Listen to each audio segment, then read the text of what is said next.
এইটো ৰেডি হৈ গ'ল এতিয়া টিফিন। Hi good morning. আকৌ ৰাতিপুৱাৰ পৰা আজি আৰম্ভ কৰিছোঁ। ৰাতিপুৱা মানে এতিয়া 6টা বাজিছে। তাৰপিছত শুই উঠিয়ে গা পা ধুই ল'লোঁ। দেহাৰ স্কুল আছে যিহেতু সেইকাৰণে ভাত পানী ৰান্ধোঁগৈ। আজি ৰাতিপুৱাৰ 6টা বজাৰ পৰাই আৰম্ভ কৰিছোঁ ব্লগটো। প্ৰথমে এতিয়া চাহ একাপ খাই লওঁ। খাই লোৱাৰ পাছত ভাতত লাগোঁ। এতিয়া চাহকাপ প্ৰথমে খাই লওঁ। মই আকৌ ৰাতিপুৱাই শুই উঠি গাখীৰ চাহ খাওঁ। বেয়া অভ্যাস, তথাপিও গাখীৰ চাহ খাই ভাল পাওঁ যিহেতু গাখীৰ চাহ একাপ ৰাতিপুৱাই খাই লওঁ। তাৰপাছতে ভাতত দেৰি হয়, সেইকাৰণে মই ৰাতিয়ে পাচলি চব কাটি মেলি ফ্ৰিজত এনেকৈ ৰাখি থৈছোঁ। এফালে দেহাৰ মানে টিফিনত দিবলৈ চাওমিন বনাম, এইখিনি পাচলি কাটি থৈছোঁ। এফালে আমি খাবলৈ এইখিনি পাচলি, আলুটো অলপ অলপ কোলাই পৰি গৈছে ৰাতিয়ে কাটি থোৱা যিহেতু। এতিয়া চাওমিনটো বইল কৰি থৈ লওঁ। এইখিনি চাওমিনখিনি ইয়াতে লৈ ইয়াতে অকণমান গৰম পানী দি বইল কৰি দিম, অকণমান মিঠাতেল দি। এইখিনি এতিয়া অকণমান বইল কৰি লওঁ। ইয়াতে অকণমান তেল দি দিম, মিঠাতেলেই হওক বা ৰিফাইনেই হওক অকণমান দি দিব লাগে। এইখিনি হৈ গ'ল। এতিয়া এখন চেকনি হৈ গ'ল। এতিয়া এইখিনি চেকনি এখনেৰে চেকি দিম। চেকনিখনতে অকণমান পানীটো যাবলৈ দিছোঁ। এইফালে এতিয়া ভাত উঠাই দিছোঁ। তাৰপিছতে ভাজিখিনি উঠাই লওঁ। তাৰপাছতে চাওমিনখিনি বনাওঁ আৰু মাংস আছে, দালি অকণমান বনাই দিওঁ। এইফালে কুন্দুলি ভাজি আছোঁ, এইফালে ভাত দি দিছোঁ। পদিনা আনি থোৱা আছিলে, পদিনা অলপ চাটনি কৰোঁ। কালি ধুই মেলি ফ্ৰিজত ৰাখি থৈছিলোঁ। মচন্দৰী আৰু পদিনা অকণমান চাটনি কৰি লওঁ। এইখিনি পদিনা লৈছোঁ আৰু অলপমান মচন্দৰী ইয়াত দি দিছোঁ।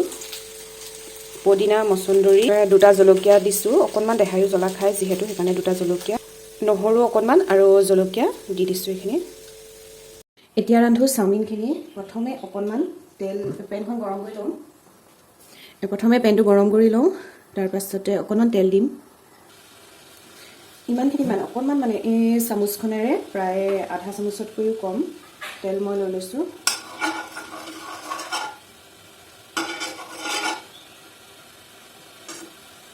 এইখিনি তেলখিনি গৰম হোৱাৰ পাছতে নহৰু আৰু পিঁয়াজ যিখিনি মিহি মিহিকৈ কাটি থৈছোঁ সেইখিনি দিম। গেছটো সদায় একদম বঢ়াই ৰাখিব লাগে চাওমিন বনাওঁতেনে, তেতিয়া মানে বনাবলৈ ভাল হয়। নহৰু এইখিনি কুটি ৰাখিছিলোঁ সেইখিনি দি দিম।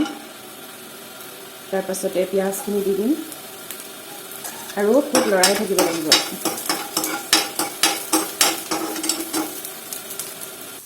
এতিয়া বাকী যিখিনি কাটি ৰাখিছিলোঁ কবি আৰু গাজৰখিনি সেইখিনি দি দিম। কেপচিকাম নাই আনো যিহেতু সেইকাৰণে এইখিনিকে দি দিম। পাচলিটো অকণমান বেছিকৈ দিছোঁ কাৰণ পাচলিটো খোৱাটো এনেও ভালেই, আৰু তাতে এইখিনি একেবাৰে ঘৰৰ পাচলি, কবিও ঘৰৰ আৰু গাজৰো ঘৰৰ, আৰু সেইকাৰণে অলপমান সৰহকৈ দি দিছোঁ।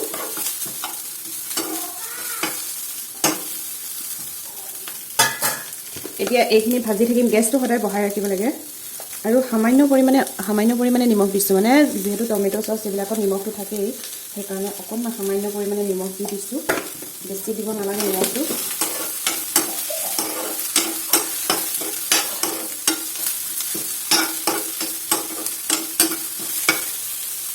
এইটো চয়া চচটো মই দিবলৈ আনিছিলোঁ, কিন্তু এইটো ডেট নাই সেইকাৰণে এইটো নিদিওঁ। আৰু টমেট' চচটো আছে, টমেট' চচটো প্ৰায় এচামুচমান মই দি দিম। এতিয়া টমেট' চচ অকণমান ইয়াত দি দিম। এতিয়া যিখিনি চাওমিন এনেকৈ বইল কৰি ৰাখিছিলোঁ সেইখিনি এতিয়া চব ইমান ধুনীয়া হৈ গ'ল, একদম এডাল এডাল হৈ আছে। সেইখিনি ইয়াতে দি দিম। বেছি একো নিদিওঁ কাৰণ এইবিলাক বেছি মছলা চছলা বা হেৰিটো ভাল নহয়। দিব পাৰে জ্বলা চলা কিবা, কিন্তু মই এতিয়া ল'ৰাৰ কাৰণে বনাইছোঁ যিহেতু টিফিনত দিম। অকণমান হেল্ডিও হ'ব লাগে। চাওমিনটো এনেও ভাল নহয়, তথাপিও মানে টিফিনত দিবলগীয়া বস্তু, সি মিঠা বস্তু নাখায়, এনেকৈ বনাই দিছোঁ। সেইকাৰণে ৰাতিপুৱা ইমানখন কাম কৰাটো বৰ সহজ নহয়। ল'ৰা লৈ গৈ আকৌ ময়ো ওলাই যাব লাগিব তাক, যিহেতু মই লৈ যাব লাগিব। এইখিনি এতিয়া হৈ গ'ল, মই তাৰ টিফিনত ভৰাই দিওঁ।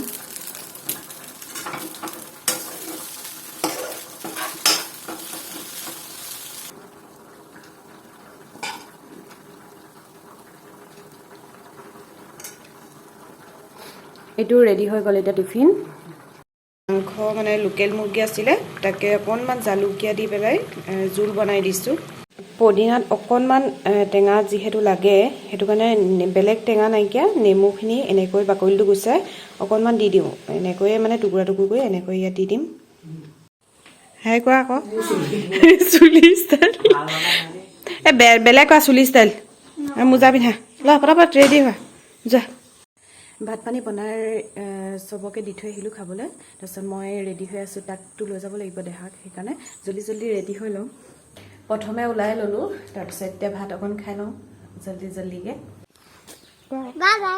স্কুল যাওঁ কোৱা আকৌ আজি কিহত যাবা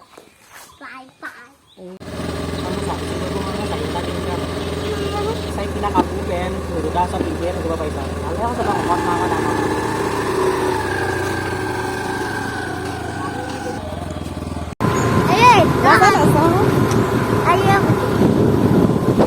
স্কুলৰ পৰা আহি পাইছোঁহি এতিয়া কাপোৰ কানিখিনি চেঞ্জ কৰি লওঁ চেঞ্জ কৰি অকণমান চাহ খাই লওঁ মোৰ বিষাই আহিছে আজি সিহঁতৰ টাইমটো বঢ়াই দিলে 1:10 কৰি দিলে আগতে 12:30লৈকে দি আছিলে তাৰপিছত এতিয়া যিহেতু সি UKG পালেগৈ সেইকাৰণে 1:10 কৰি দিলে টাইমটো বেছি হ'ল এতিয়া সেইকাৰণে অকণমান বহি থাকোঁতে আমনি লাগে তাৰপিছতে এতিয়া চাহ একাপ খাই লওঁগৈ অকণমান শুই ল'লোঁ বহুত বেছি মূৰ বিষাইছে মোৰ মানে মাইগ্ৰেইনৰ অলপ প্ৰব্লেম আছে মাইগ্ৰেইনৰ প্ৰব্লেম থকাৰ কাৰণে বহুত বেছি মূৰ বিষাইছে একদম স্কুলত বহুত দিনৰ মই তেনেকৈ লোৱাৰ কাৰণে ৰখি দিলোঁ যে সেইকাৰণে হয়তো ইমান মূৰ বিষাইছে আৰু স্কুটিটো গ'লোঁ হাৱাটো লাগিলেও মূৰ বিষায় তাৰপিছতে এতিয়া মানে ৰাতিৰ কাৰণে আলহী আহিব ভাত খাবৰ কাৰণে তাৰ কাৰণে অকণমান যোগাৰ কৰোঁগৈ উঠি আহিছোঁ বিচনাখনৰ পৰা বহুত বেছি মূৰ বিষাইছে একদম মানে থাকিব পৰা নাই মই মাইগ্ৰেইনৰ এটা টেবলেট খাই লৈছোঁ আৰু মোৰ চাইনাছৰো বহুত প্ৰব্লেম আছে মাইগ্ৰেইনৰ আৰু চাইনাছৰ দুইটাৰে টেবলেট খাই লৈছোঁ খাই লৈ এতিয়া আকৌ কাম কৰোঁগৈ মানে ৰাতি যিহেতু আলহী আহিব ভাত খোৱাকৈ সেইকাৰণে ভাতটো ৰান্ধিব লাগিব যিহেতু তেওঁ কৰি দিয়ে তেওঁতো সম্পূৰ্ণ দুইটাই আমি লাগি ভাগি কৰোঁ চব কাম দেখিছেই আপোনালোকে প্ৰত্যেকটো কামতেই তেওঁ মোক সহায় কৰি দিয়ে সেইকাৰণে ইমান টেনশ্যন নাই তথাপিও মূৰটো বিষাই আছে যে সেইকাৰণে এতিয়া অকণমান আকৌ ভালকৈ চাহ একাপ খাই লওঁ খাই লৈ পেলাই আকৌ কামত লাগোঁগৈ চাহ তাহ খাই মেলি আজৰি হ'লোঁ এতিয়া মানে একদম ৰুমটো অকণমান চফা কৰি ল'ম বহুত লেতেৰা হৈ আছে আবেলি অকণমান স্কুলৰ পৰা আহি যিহেতু শুলোঁ তাৰপিছতে বাহিৰৰ পৰা অনা কাপোৰ কানিবোৰ গোটেইবিলাক দম হৈ আছে তাকে ৰুমটো অকণমান চিজিল কৰি লওঁ তাৰপিছতে খোৱা বোৱা ৰন্ধা বঢ়াত লাগিমগৈ যিহেতু আলহী আহিব সেইকাৰণে লৰালৰিকৈ ৰুমটো চফা কৰি লওঁ এতিয়া তাৰপিছতে ভাতৰ ৰেডি কৰোঁগৈ এতিয়া একদম ৰুম চিজিল কৰি আজৰি হ'লোঁ গোটেই একদম চাফা কৰি দিলোঁ ধুনীয়াকৈ একদম ৰুম চম চাফা কৰি আজৰি হ'লোঁ এতিয়া আমাৰ দেহা মানুহে পঢ়ি আছে একদম ধুনীয়া ল'ৰা কিমান ভাল ল'ৰা নহয় সি নিজে পঢ়ি আছে হয় নহয় দেহা ইমান ধুনীয়াকৈ নিজৰ হোমৱৰ্ক নিজে কৰি আছে মই দেখাম আপোনালোকক এতিয়া কি দেহা কি লিখিছা চাওঁ তুমি হোমৱৰ্ক কি কৰিছানো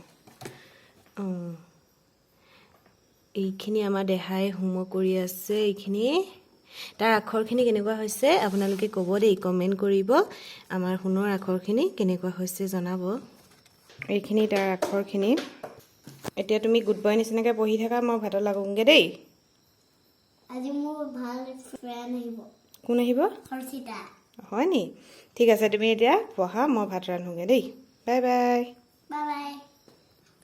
আহিলোঁ পাকঘৰলৈ পাকঘৰত এতিয়া আনিছে মাছ শ'ল মাছ আনিছে আজি শ'ল মাছ এতিয়া কিহৰ লগত ৰান্ধো এইখিনি মাছ আনিছে মাছ আজি কিহৰ লগত ৰান্ধিব নাজানো দেই ৰান্ধনি আজি অমিতা আৰু শ'ল মাছ আৰু এইখিনি আনিছে মাংস এইখিনি ভাজিম আৰু এইখিনি জোল বনাম আমাৰ দেহাই কিমান কাম কৰি দিয়ে পঢ়ি শুনি আহি আকৌ কি কৰিলা মাংস উলিয়াই দিছে কিমান ধুনীয়াকৈ কাম কৰি দিয়ে কিমান ভাল লোৱা ন